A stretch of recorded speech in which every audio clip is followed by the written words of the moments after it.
do possível. E agora, como podem perceber, é inevitável hoje falarmos de Dakar 2024. O meu convidado já está a carregar ali nos botões que são necessários sem eu ter que pedir. Aqui está. José Manuel Marques, que termina mais uma presença no Dakar, neste caso Dakar 2024. Já passaram uns dias, já deu para recuperar aqui as forças e ele está aqui comigo para nos contar aquilo que se pode saber nesta altura, precisamente de mais uma presença. E por isso, para já dar as boas-vindas, José Manuel, mais uma vez, agradecer a simpatia e a disponibilidade para já estar aqui a fazer este balanço do Dakar 2024. Aquilo que eu tenho para lhe perguntar, e faço já este preâmbulo, já são quantos Dakars? Porque Eco Race, vamos dizer assim, a África Eco Race são também muitos, mas especificamente Dakar já estamos a falar de quantas participações com esta? Bem-vindo, José Manuel. Olá, Gonçalo, boa noite. Mais uma vez, obrigado pelo convite, é sempre um gosto estar aqui. Realmente esta foi a minha quinta participação numa edição do Rally Dakar com a marca Dakar. Se bem que tenha feito 9 participações no Rally África Eco Race com Elizabeth Jacinto, todas com Elizabeth Jacinto. Portanto, esta foi a minha terceira participação desde que o Rally se mudou para a Arábia Saudita, das quais foi sempre com o Guintas Petros, com o piloto lituano. E eu lhe perguntar a propósito disso, se esta sua presença em 2024 tinha ficado já decidida quando terminaram a edição do ano passado, 2023, ou pelo contrário foi depois por questões de calendário uma certeza obtida quase em cima da hora? Não ficou decidida, mas as coisas entre mim e o Guintas têm corrido bem e ficou mais ou menos apontado que haveria uma continuação da nossa colaboração. Depois, ao longo do ano, fomos estabelecendo contactos e durante o verão tomámos uma decisão de eu participar novamente ao lado dele na mais uma edição do Rally Dakar. Para isso, nós preparámos também a participação o Rally, a participação no Rally de Marrocos, que foi feita em outubro, que também acabou por correr bastante bem. E depois, pronto, foi só uma sequência de levar o carro para a Europa, fazer a nova reparação, nova revisão ao carro e participar no Dakar. Muito bem. Recordar para quem está um bocadinho mais distraído que participava com o MMP. MD Optimus. É isso. Faltava aqui o nome. Eu estava aqui a arriscar. O MMP é do Micolô, que corre com SSVs de Canam. Nós é um buggy Chevrolet V8 da Optimus MD, da família MD de rallies, que é fabricado em França com um buggy de tração às rodas de trás só. Mas sim, é um Optimus MD Rally. Ok. E na categoria, estavam neste caso inscritos? Sim, portanto, estávamos a participar na categoria Ultimate, do qual... A nova denominação, agora chamada Ultimate, que é transversal à FIA. Exato, que é o antigo T1, da qual fizemos o 28º lugar, apesar de todas as vicissitudes que nós tivemos. E depois na geral conjunta de carros Ultimate com SSVs e Challengers e caminhões ficámos em 50º, que no meio de 100 e muitas viaturas é um lugar bom, digamos, foi um bom resultado. Bem. Claro que sim. Na categoria de T1.2, que é os buggies de tração só com tração traseira, tração às duas rodas, ficámos em 9º lugar em cerca de 18 carros, portanto ali em meio da tabela, sendo que o nosso carro, todos os ótimos MD, era o mais antigo, o menos performante, e de todos os outros carros, sensivelmente os T1+, também ficaria ali muito atrás em termos de performance dos outros carros que estavam a correr contra nós. Muito bem. E em relação à presença do ano passado e deste, estamos a falar do mesmo carro, pergunto-lhe, em comparação, esta edição foi mais dura? Foi uma, como muita gente diz, há muitos comentários de pilotos que dizem que efetivamente foi mais dura. Havia essa intenção logo de cá será, logo no início, de que esta edição seria diferente para com mais dureza. Pergunto-lhe no seu caso, comparando, por exemplo, já não vamos comparar com outras, mas já em relação ao ano passado, esta edição foi mais dura? Ou... Sim, sem dúvida que foi, mesmo pilotos veteranos do Dakar com 20 participações dizem que foi a mais dura de todas as edições que eles fizeram, nomeadamente desde que o Dakar foi para a Arábia Saudita, foi sem dúvida a mais dura, mas bastante mais dura do que todas as edições anteriores, nomeadamente a edição do ano passado. E o objetivo da organização realmente é, os carros em termos de performance subiram muito, com a introdução do grupo T1+, com o curso de suspensão e o tamanho das rodas, praticamente não existe mau piso para os carros. E então a única maneira de quebrar a caravana, de fazer com que haja desistências, é colocar-nos em sítios onde não há pistas, em traileiras, em campos de pedra, de dezenas de quilómetros sucessivos, em que vamos de primeira velocidade, de segunda velocidade, a 30, 40, 20 quilómetros por hora, parados. É a única maneira deles conseguirem, ou então no empty quarter também, com dunas impossíveis de subir, é a única maneira deles conseguirem contrariar a supremacia dos carros que neste tempo se implementou. Exato. Uhum. Em relação a essa etapa no empty quarter, já tinha sido experimentado o ano passado. Este ano algo de diferente, a abordagem foi feita em sentido contrário. Fala-me aqui um bocadinho dessa experiência de paredes, que segundo aquilo que eu lia e também já ouvi comentários, de 8 andares, dunas de equivalente a 8 andares, por exemplo. Sim. O ano passado nós fomos para... E para um carro em tração atrás ainda mais difícil se torna, não é? Eu tenho uma história curiosa com o Manuel Plaza, que é um piloto, tem imensos Dakars, tem dezenas de Dakars feitos, e este ano foi pela primeira vez no SSV, num Can-Am. E eu perguntei, então estás a gostar? E ele disse, não, é tudo tão fácil que eu não gosto. Eu gosto de vir com um bug e tração atrás só, porque isso é que é desafiante para ultrapassar as dunas, isso é que me dá gozo de condução. Disse que não estava a gostar da experiência de ir no SSV. Mas realmente o MT4 ano passado nós fizemos numa etapa e este ano os moldes mudaram, aumentaram a distância. O sentido de abordagem das dunas varia de quilómetro para quilómetro, porque nós temos sucessivos cordões de dunas intercalados por shots. Então, depressa, podemos estar a descer uma duna que ficamos pendurados pelos cintos na baqueia, quase na vertical, a descer 100, 200, 300 metros. As tais dunas de vários andares, de altura de vários andares. Como podemos estar a tentar subir essas mesmas dunas, a mesma dimensão, não as mesmas, para ir buscar um waypoint. E aí... Portanto, tem a ver com a experiência dos pilotos e dos navegadores procurar um caminho alternativo, porque é mesmo impossível, com os carros normais, digamos, não oficiais como os Audi ou os Toyota, conseguirmos subir na vertical dessas dunas. Portanto, o empty quarter este ano tornou-se bastante mais difícil pela quilometragem e também pelo sentido de abordagem das dunas. Portanto, claro. O mesmo feito em sentido contrário é uma coisa completamente diferente. Claro que sim. José Manuel, e a propósito do seu trabalho, junto com o Petros, falava-lhe aqui na questão, vamos dizer, de 2 aspectos. Para já, por exemplo, a questão dos waypoints. O ano passado, polémica muita, porque havia waypoints que não estavam tão visíveis e muitos pilotos saíram penalizados. Pergunto-lhe se este ano as coisas já estavam mais bem assinaladas. E depois a questão do roadbook digital, portanto, que era comum para todos e ser anunciado praticamente em cima do arranque. Pergunto-lhe, em relação ao seu trabalho, o que é que nos pode aqui dizer desta participação? Em relação ao roadbook digital, é sem dúvida uma grande mais-valia e facilita-nos bastante o trabalho, aumenta muito o nível de qualidade do trabalho e a facilidade com que nós abordamos a navegação.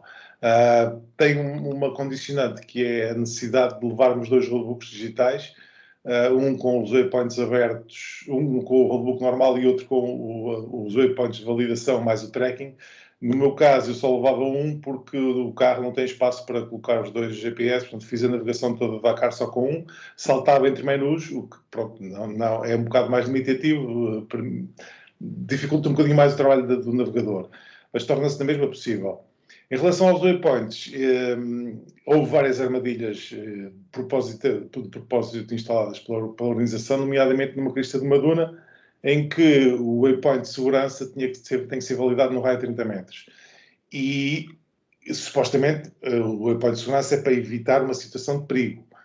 Neste caso, era uma descida das tais descidas verticais de 300 metros, num ângulo de 45 graus, uma descida na quebrada, em que a trajetória normal da duna, portanto, a duna não é completamente plana no topo, tem uma parte mais alta e tem uma parte mais baixa, que é onde nós procuramos passar para evitar a descida mais íngreme. Neste caso, todos os traços estavam pela parte mais fácil, pela parte mais baixa, mas o waypoint foi propositadamente colocado mais à esquerda, de tal maneira a que não conseguíssemos passar no raio dos 30 metros. Portanto, toda a gente falhou esse waypoint, só conseguiram voltar para trás os carros melhores, mais potentes, mais performance. Nós ainda tentámos voltar para trás, percebemos que logo que o carro começa a descer, porque a seta vai sempre indicar a direção do waypoint. E estava sempre a indicar certo. No momento em que nós passamos a crista, ela deixa de indicar e indica para o lado e o waypoint não é validado. Portanto, aquilo foi mesmo, há quem diga que aquele waypoint como eu digo na Rádio Bivouac, diziam que aquele waypoint foi colocado de helicóptero, porque era impossível um carro de série com que eles fazem os conhecimentos, que é as pick-ups Toyota, até lá passado. Isso era completamente impossível. Portanto, que ninguém lá passou, só os que foram dar a volta mais abaixo, desceram a duna, foram ao Outras shopping, capacidades. esquerda, fizeram mais 1 quilómetro, entraram novamente no cordão de dunas e foram lá validar o waypoint. E quem tinha a possibilidade de fazer isso, nós ainda tentámos, mas não conseguimos validar o waypoint. Portanto, continua a ser, para mim, uma dificuldade artificial de navegação, não uma dificuldade natural. Eles continuam a jogar às escondidas com os waypoints, à caça dos gambuzinos no meio do deserto. Nós vamos numa pista fantástica. Os Pokémons, para a nova geração. Um prazer de condução enorme. Pistas mesmo WRC, no meio do deserto, e de repente sai da pista principal para a esquerda, sobe fora de pista uma crista, chega ao cume, valida um waypoint, a seguir desce, depois vira para a direita e depois vai apanhar a mesma pista. Portanto, andam a criar dificuldades de navegação artificialmente que não são coisas naturais e para mim não faz sentido. Não é... manter o piloto atento e o navegador, por exemplo. Não sei, estou a perguntar. Sim, tudo isso nós estamos sempre atentos e a preocupação é sempre sair de pista. Quando é sair de pista é sempre sinal que vai haver ali marosca, vai haver engano, é uma armadilha da organização. Não faz sentido. Eu fui habituado e cresci no Africa Eco Race com roadbooks feitos pelo falecido René Metz, em que são roadbooks de navegação natural. A dificuldade está lá pelas características do deserto, não postas pela organização. Ele tinha rumos calculados de 30 km e que tínhamos que seguir um determinado rumo durante 30 km e tínhamos de ser muito rigorosos na navegação. Não era por andar a esconder waypoints por trás das montanhas ou em passagens difíceis. Isso para mim não faz muito sentido, mas pronto, é a opção que a organização tomou e o critério de quem faz os roadbooks. E era igual para todos, portanto tinha que ser abordado. Sim. Já, Manuel, e mais apontamentos à organização? Eu confesso-lhe que verifiquei alguns posts, não os trago aqui, analisar um por um, mas percebi em alguns dias algum desânimo ou algum desagrado em relação à organização. Sim, e mesmo a própria organização, ao encurtar várias especiais e encurtá-las e tirar as partes mais difíceis, mais duras, reconheceu realmente o exagero em que caiu na tentativa de partir os carros, partir a caravana, para fazer com que houvesse mais existências.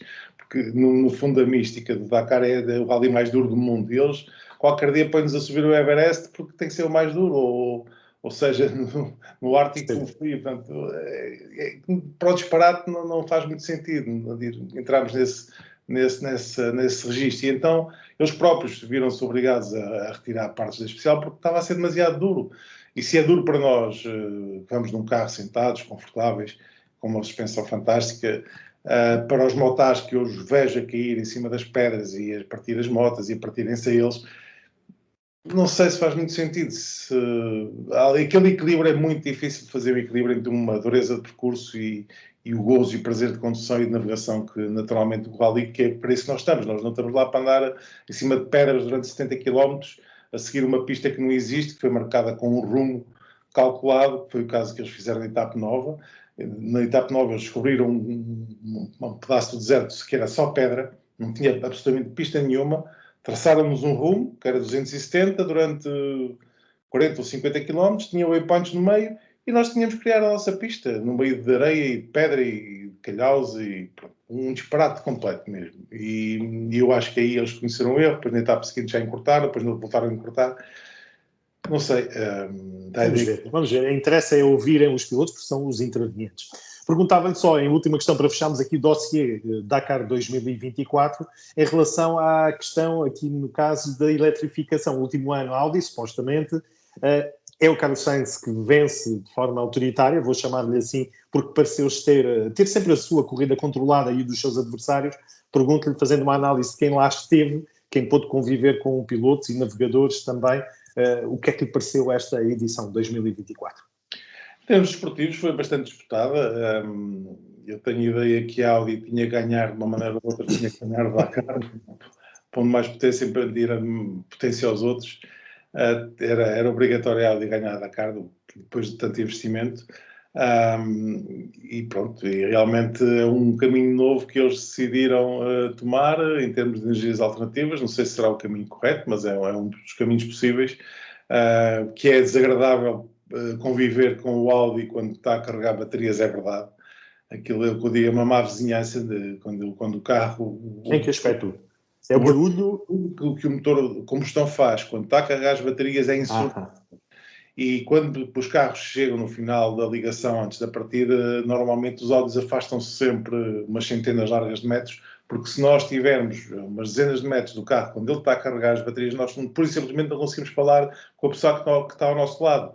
A situação que aconteceu no briefing, em que o Casterá estava a dar o briefing das 7h30, o briefing para o dia seguinte, e houve-se no início da rua, que é a rua principal, tem cerca de um quilómetro ou mais, comprimento, vem no início da rua um Audi com o motor de combustão a carregar as baterias e gradualmente aproxima-se e a determinado ponto deixa-se de ouvir o Casterá, mesmo com a aparelhagem sonora não se conseguia ouvir o que é que ele estava a dizer. Ele por simplesmente para de falar, o carro passa um barulho enorme, tudo a encolher os ombros, o carro desaparece no final da rua, o Casterá... E lá continuou. E diz, é um carro elétrico. É claro que foi uma gargalhada geral em todos. Nós estávamos a assistir ao briefing, com exceção do Eduardo, chamo-lhe Eduardo Padeiro, que é o Eduardo Boulanger, que estava ao meu lado com um sorriso assim amarelo, porque realmente um carro elétrico com um motor ensurdecedor, não sei. Há um contrassenso, é verdade, acredito que sim. Muito bem. Muito estranho para mim. Muito bem. 2025, já há acordo com o Petros também para continuidade desta parceria do longa, ou vai ser a meio do ano mais uma vez? Pronto, ele ficou com muita vontade de repetir e já mesmo durante todo o rally começou a andar a ver carros novos, evolução do Optimus, a Evo 5, que é a última versão do carro, andou a ver T1+, também, a ver preços, falar com concorrentes, então ele está bastante entusiasmado porque percebe realmente que a nossa grande limitação é o carro para o nosso resultado. Porque mesmo sem a avaria que tivemos, mesmo sem as penalizações, nós subíamos 2 lugares à geral, mais 3 lugares na classe Ultimate, talvez.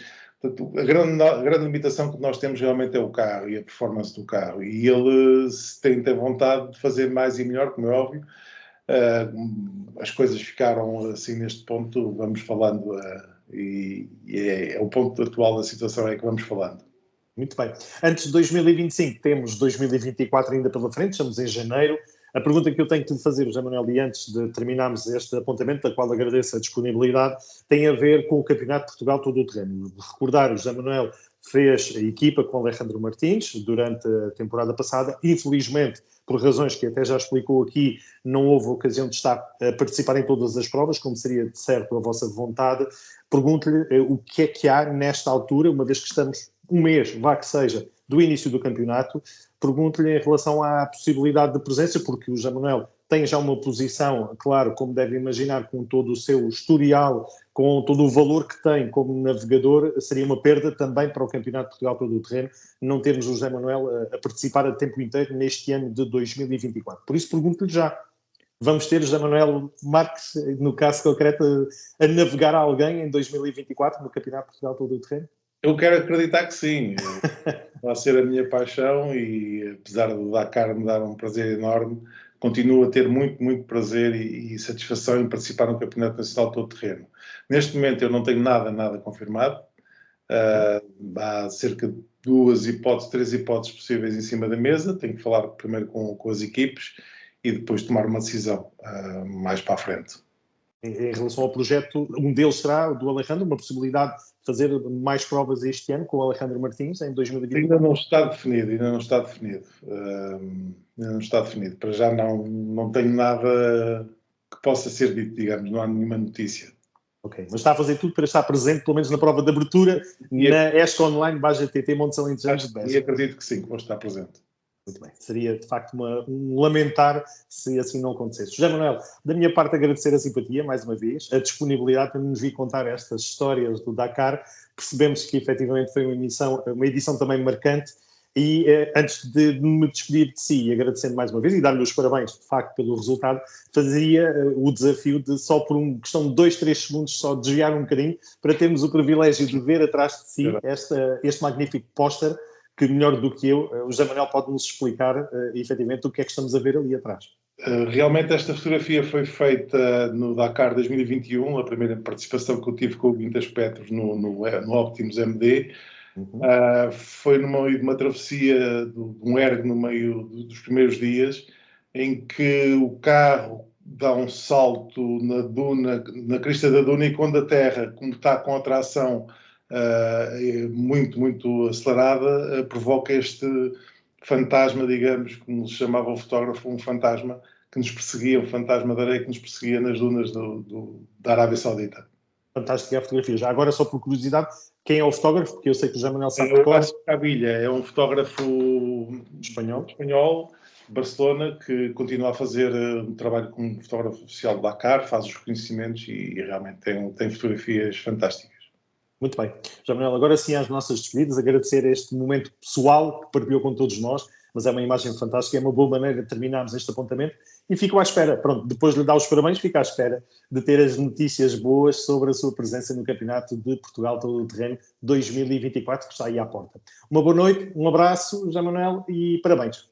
Obrigado, Gonçalo, um abraço e uma boa noite. E um bom ano. Obrigado. Obrigado.